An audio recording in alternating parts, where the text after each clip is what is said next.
नमस्कार सर्वांना, माझ्या या चॅनलवर आपलं स्वागत आहे। चॅनलवर पहिल्यांदाच आला असाल तर चॅनलला प्लीज सबस्क्राईब करा आणि व्हिडिओ आवडला तर व्हिडिओला नक्की लाईक आणि शेअर करा। आज आपण एकादशीचे महत्त्व आणि एकादशीची कथा पाहणार आहोत। एकादशीची कथा। पौराणिक काळी मृदुमान्य नावाच्या राक्षसाला भगवान शंकराची आराधना करून तुला कोणाकडूनही मृत्यू येणार नाही, फक्त एका स्त्रीच्या हातून मृत्यू येईल असा वर मिळतो। त्यामुळे उन्मत्त होऊन मृदुमान्य राक्षस देवांवर स्वारी करतो व त्यांचा पराभव करतो। सर्व देव पराभूत होऊन एका गुहेत लपतात। त्याच वेळी एकादशी देवतेचा जन्म होतो व ती मृदुमान्य राक्षसाचा नाश करून देवांची मुक्तता करते। त्यावेळी पाऊस पडत असल्याने सर्व देवांचे स्नान होते व गुहेत असल्यामुळे उपवासही घडतो।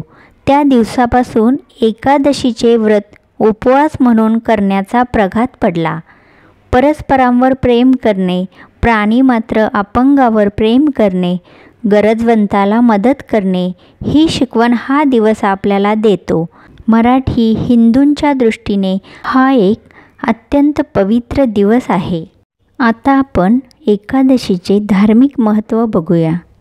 आषाढ शुद्ध एकादशीला नुसते आषाढी आणि कार्तिक शुद्ध एकादशीला नुसते कार्तिकी असे म्हणायची रूढी आहे। आषाढी एकादशीच्या दिवशी म्हणजे आषाढ शुक्ल एकादशीला शेषशायी भगवान श्री विष्णू झोपी जातात, ते कार्तिकी एकादशीपर्यंत झोपलेलेच असतात अशी समजूत आहे।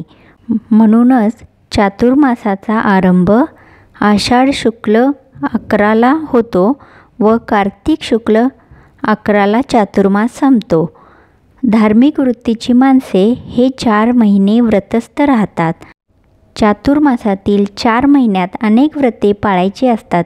ती पाळण्यासाठी सामर्थ्य प्राप्त व्हावे अशी प्रार्थना आषाढीच्या दिवशी करतात। तुम्हाला एकादशीची कथा आणि एकादशीचे महत्त्व कसे वाटले कमेंट करून नक्की सांगा। व्हिडिओ पाहिल्याबद्दल धन्यवाद।